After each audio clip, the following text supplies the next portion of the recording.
You guys have done this before. Today on this old house, mid-century modern means they want a nice, simple, clean line, but that transition has to be good. And we use magnets to hide a drain in the shower. What happened to all this plumbing here? I've never seen anything like this before. There's already rot going on in that trunk. So what have you found up here? Well, a bit of a surprise. It's really the classic plumber's lament. See this main roof form? We're just going to pull that forward till it's even where this existing deck is. Definitely says mid-century modern. The money's in the details. That is beautiful.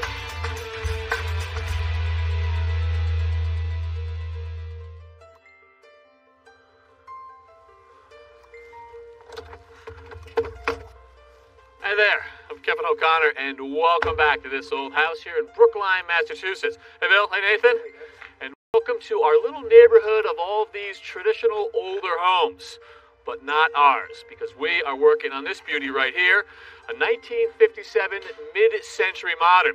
And we've been at it for almost 9 months, which means we are finally into the home stretches. Still a lot of work to go, though. You can see that we've got a sitting wall here for the front patio made out of block, mostly done, although we are keeping that warm because the work is not complete. Here we've got a new pad that was just laid for another entryway. The doors have been hung, lacking some hardware. And this section of the house right here with the horizontal siding, that's one of 2 additions, and it contrasts with the vertical siding that we have on the main house. A lot of work going on outside and just as much work going on inside. Back here in the master suite, you can see a lot of stuff going on. Hardwood floors still going down. We've got a master bath that needs to be trimmed out. And in the master bedroom, hey Sean, how are you? Kevin, see ya. Got a closet system going in. Every homeowner loves a well-organized closet. Absolutely. So we thank you guys for doing this for us. What are we putting in? So right now, we're just finishing up the final touches here on the right-hand master. How does this get used? So right here, we have a couple fixed shelves, another one over here, and what we're going to be putting in up top is the wardrobe racks for the closets. Hanging clothes here, stackable Absolutely. clothes there. Yep. What's the material? Finish? So this is a pressed wood with a laminate finish wrapped all the way around. Gotcha. And how do we get this look? What do you guys call it? So this is our river rock finish, that nice light gray tones. We also put in a backboard here, so just kind of give it more of a built-in look. So hanging and stackable clothes there. Looks like we've got a drawer system going in here. Exactly. So Derek's kind of finishing up on the final touches here, but we have a his and her drawer set down below. Give us this, or did our homeowner pick it? We gave that to you. Okay, so I know our homeowner is thinking about what he needs. The closet doors as well as some entryways. All right, you got a little bit more work to do. I will let you get back to it. Appreciate it. All right, Carly, you know this is a mid-century modern house, and you can see the trim detail is really non-existent. It really looks really simple to do, but it's not. It takes some of the stress off of the carpenter when he has to do the trim, because normally you'd put a casing on here like this. So we're putting some of the trim detail on the plasterer. They have to be more exact with the trim that goes around it, and we've done it on all the doors and windows. On the baseboard, you see in houses, you take a piece of baseboard and you'd put it up against the wall, and you nail it off. But we don't want that detail here. We want the baseboard to end up flush with the wall surface also, so we have to fit it in between this little groove. The plasterer has already put the molding, the metal molding that they've plastered to. We want to fit that in between that. We want to make the transition between the wood and the plaster. We want to put a little bit of a rabbit cut there, or some people would call it a dado, but that's just to give it a little bit of a line so that you can see the difference. But also by putting it in here, we have to allow for the different expansion and contraction from the wood and the wall. So the first thing we're going to do is we're going to take a piece of wood, we're going to cut this little detail right here on the top of our molding with a router. And that's called a rabbit. All right, now here's a piece of baseboard right here that's going to insert into that place. So what I've done, I've held this down there, and I know that I have to scribe this line right off right here, removing this wood. To do that, I'm going to use my plane. Now, when using a plane, I want to run with the grain and not into the grain. So I can see that the grain dives down like that. So if I took the plane and I went into the grain the wrong way, it wants to dig in, and that could actually chip off a piece. So I take the plane, I turn it around, and now I'm going with the grain. So I'm going to hold my plane on angle like that. I'm going to shave it so I take more off of the bottom, creating a slight bevel. Bring it right down to the line.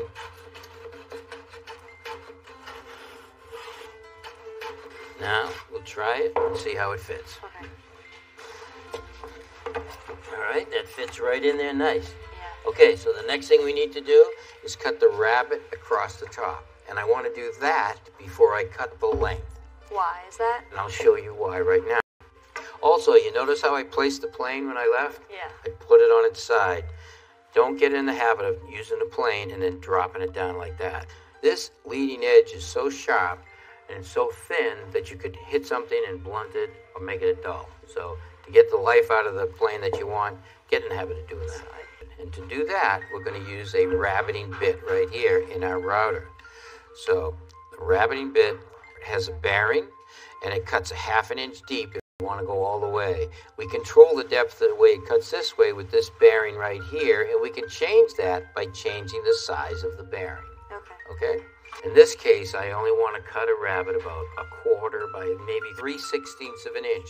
And I can control that with the depth and by the bearing. Got it. The bearing is going to control it this way, and the depth is going to control it that way.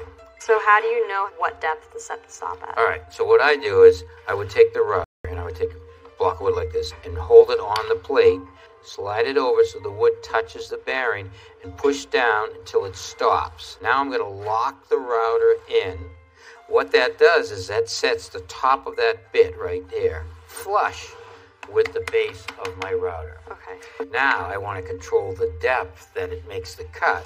I'm going to use this spacer right here, and I'm going to hit one of these detents. It doesn't matter which one, but I'll use that one. And I've cut a filler that's 3/16 of an inch. Which is the size that we want it to plunge into the wood? Exactly. Okay. So now I hold it right here against the stop, and I push this down, hold it firm, not too tight, lock it in. Now when I take that out, I've created a gap that's 3/16 of an inch. Now when I loosen up the router again, I push down that 3/16, and that's the depth of my cut. All right, so you ready to do some routing? Yes. I'm going to show you first why we didn't cut the board to length yet. Okay. Now, you're going to take the router, you're going to make sure that it's loose, you're going to push down till it stops, and you're going to lock it in. Okay. You're going to keep 2 hands on the router, you're going to push down here because you don't want the router to fall off. Okay. All right? So, take the router, there's your trigger, on, off, and I'm going to have you, you're going to stand like this, you're going to push it like that. Okay. Okay, you can start about halfway and run it down. Yep. Keep it away from, yeah. I take it off the plunge. Alright, now start it up. Don't plunge it. Don't plunge it. Start it up. Lock it in. Now bring it out gently.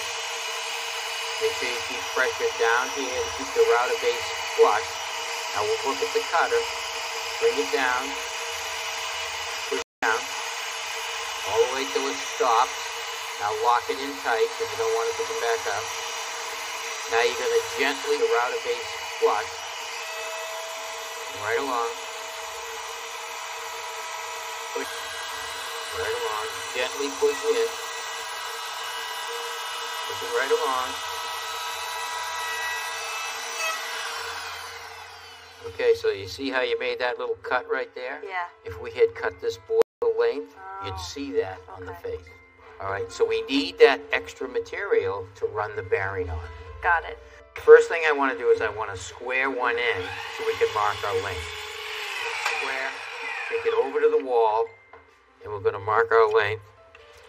Take the square end and put it against the jamb on that side, and then mark the length on this side.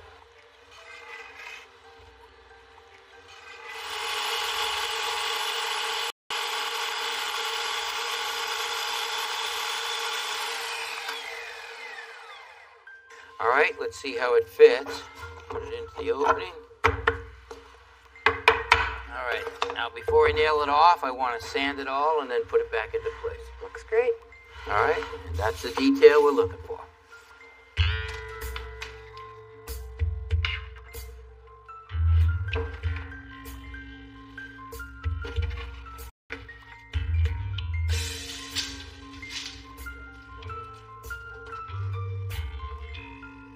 So we got a master toilet, which is a wall-hung toilet here. Yep. 3 volume controls and a thermostatic valve with a rain head, another rain head, and a handheld. Nice big shower, right? It is. It's a curbless shower, Oh, yeah, which look at that. we don't have any center drain due to the fact that we've got very short floor joists to get the curbless drain below us. Drain being where? Over So here? now our drain has been, we've gone to a wall drain, which has helped us out. You can actually see it is all pitched right up to this wall. Correct. So all the water will run this way and then should all make it down into this drain. Well, what the heck is a wall drain? I've never even heard of such a thing. Well, it's kind of similar to a linear drain that you'd see at the bottom, but instead of it falling into the floor, now we're going to fall into the wall and dive into our trap, which is actually sitting inside the wall due to the fact that our floor joists are so low below us. Is that still exposed? Can we look at that? Correct, right downstairs here. Let's go check that out, because that's not something I haven't seen either. So down here in the powder room, Kevin, we can see the trap for the drain and the floor joists. So here's the body of the shower drain, which sits in this stud bay. We've recessed it so it sits flush with the wall. Here's the mud bed, and then the body of the drain. Mark waterproofed that to the mud bed, and you can see our floor joists right here, and the drain that runs along to our 2-inch trap. Now the 2-inch trap sits below our floor joist, but because of the wall drain, this wall, so we don't have to put recess or put a box of any sort to where the trap would be below the floor joists. So if that trap were in the center of that shower, what would you have to do? We'd end up having to box it in or drop the ceiling somehow. So that actually helps us as well as looking pretty good. It was perfect for this installation. And then how do you finish off that drain? What's the final look? The finished cover plate that Eric Ferrante is working on right now. I'll go check it out. Thanks, Kevin. Yes, sir. Hey, Eric. Hey, Kevin. So this is the cap to our wall drain? This is it. What do you got going on here? We're just going to put this last piece in. Into a, what is it, a metal trough they Yep. give you? Yep, we have a metal finish plate here that's going to insert into the drain body there. So that's the tile you've added. Yep. All right, let's check it out. So it's like a linear drain where it actually fits in there, except obviously on the wall. How is that going to Yes. stay in place? Well, behind the tile, there's the manufacturer supplies us with magnets, Oh, interesting. Okay. which coexist with the magnets behind the drain body itself. So you've added the tile, but you guys have taken the time to cut it so it matches the pattern in the wall. Beautiful. Exactly. And this dimension right here, the opening set by you or the manufacturer?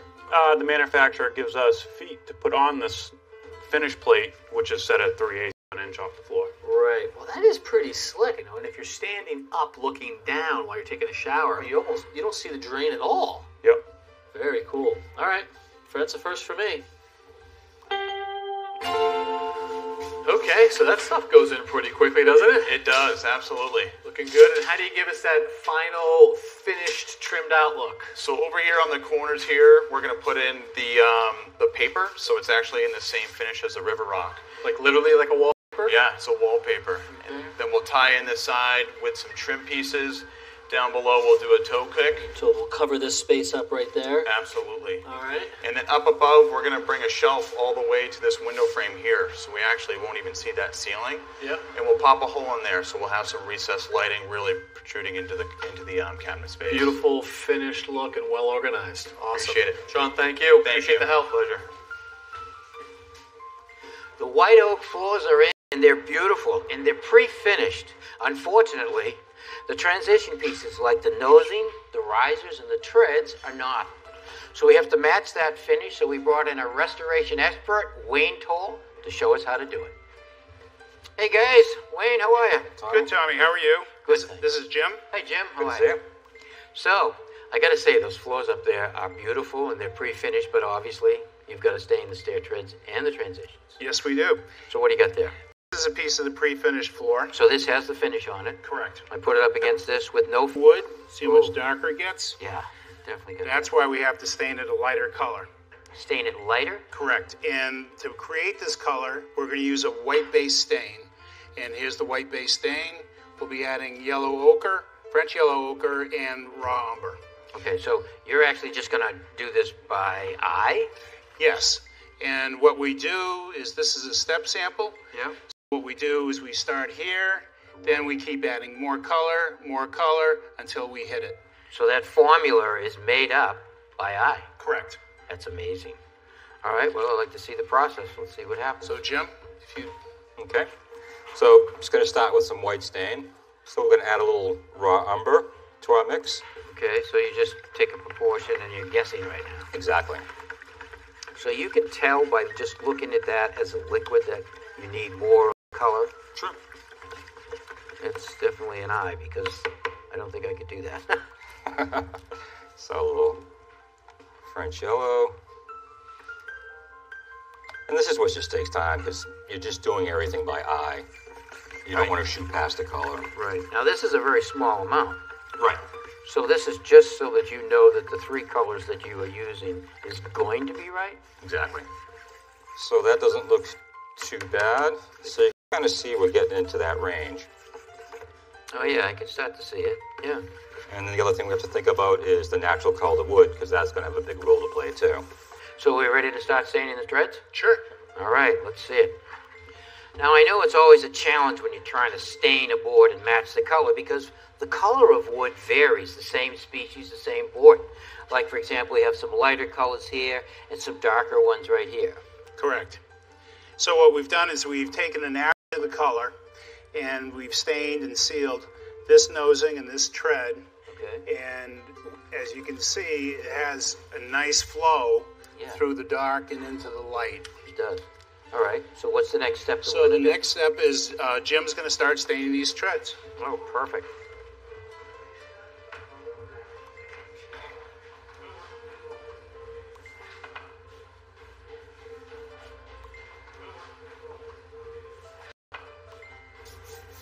Well, it's looking good.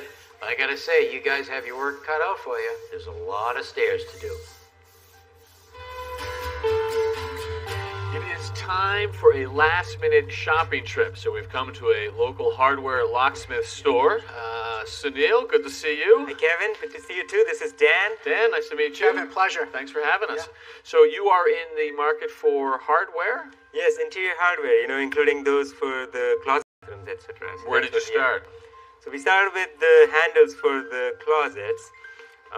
We started online like everybody does these days, and we actually picked this model earlier, and it looks pretty slick in picture, but when I felt it, it didn't have that good solid feel that I wanted. So after looking at the rest of them, I think we have chosen this model. So what are the options right here? This is material? This is a satin nickel finish, which is actually what Sunil's going with. Just in this style In here. this style, this is an oil rub bronze, and it Gotcha. comes in, you can get up to an 18-inch pull, Nice. which I feel is a very sturdy pull on a closet. Okay.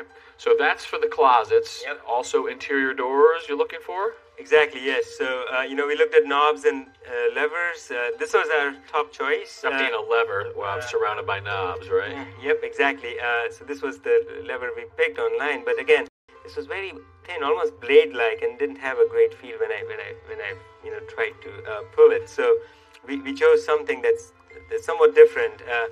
So these are the levers and knobs that we ultimately considered. I think, I like this knob a lot, although Neha wasn't into knobs that much. So I think ultimately we're going to go with levers. And from the ones here, I think this one had the good solid feel that I was going for. What do you think, Dan? These three different types of levers come in various different finishes and also different types of rosettes. So Sunil actually said he's going to go with the satin nickel and square rosette shown right here. That's right, yeah. And have we thought about exterior hardware? Oh, let me show you. What are you thinking? So this is the exterior door handle that we went with, and this is the latch. On the inside, it'll have this kind of a lever. For a deadbolt, though, instead of having a manual or mechanical one like this, we would like a digital one. Can you do that? Yeah, I have them right over here. This is the lock that Sunil chose. It's an electronic deadbolt. This deadbolt could be used with your cell phone, key override, or with the actual keypad itself. How does it work? The way it works is you would press the logo to lock it, Yeah.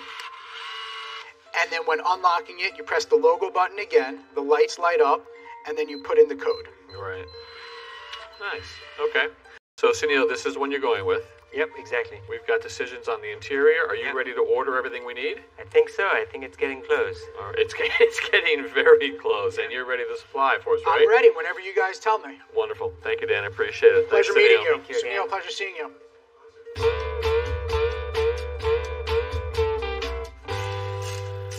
Hey, Nathan. Hey, Bill. Hey, Kevin. So your looks like? Yep, Bath & Body, a high-tech one. Yeah, it's very high tech. What's that? All aluminum? All aluminum. It's a modular unit, so they kind of pick their pieces, and they built a great one to put in the master bath. How many pieces am I looking at here? Looking at 6 pieces. You got a big lower and a small upper, a small one between a joint, and then another big and a small. You guys have to sort of assemble it. It's going together right now. Exactly, like an erector set. We're bolting this thing all together. We have ganging kits here. We're just about finished up.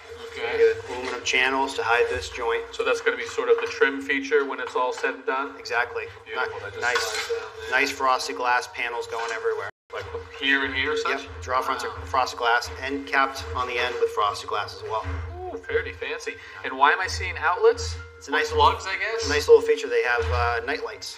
So Okay. when they go in the bathroom at night, it'll be a nice little glow. It lights up right here. But also, they're going to have power coming in. So if they want to have a hair dryer or a curling iron in the draw, they can have power right inside. Okay. So is this fully assembled? You guys got another couple to do? This is fully assembled. We're just finishing tightening stuff up. We'll put these channels in, and then we're going to bring it in.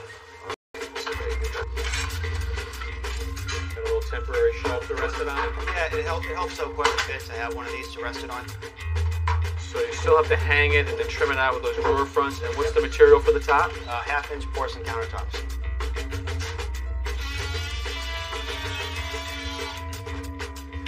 All right. So you guys got it hung on the wall, drawers going in, almost ready for the countertop. Ready to template. Nice. How many more of these to do? We got 3 more bathrooms. All right. So plenty more work left to be done. But one way or another, our homeowners are moving in next week, which means next week we are going to wrap up this project. So until then, I'm Kevin O'Connor. I'm Nathan Gilbert. I'm Bill Gilbert. For this old house here in Brookline, Massachusetts. All right. You like them?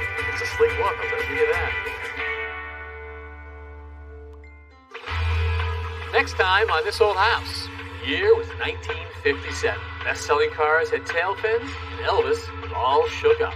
That same year, this house made quite a splash. And 60 years later, the modern had worn off this mid-century, but after months of work, the luster returns. Today, we give this mid-century modern home back to our homeowners. Tommy, a lot has happened to this house. Look what we did. We more than doubled the size of it. Big changes outside and in. Let's have a look. Absolutely.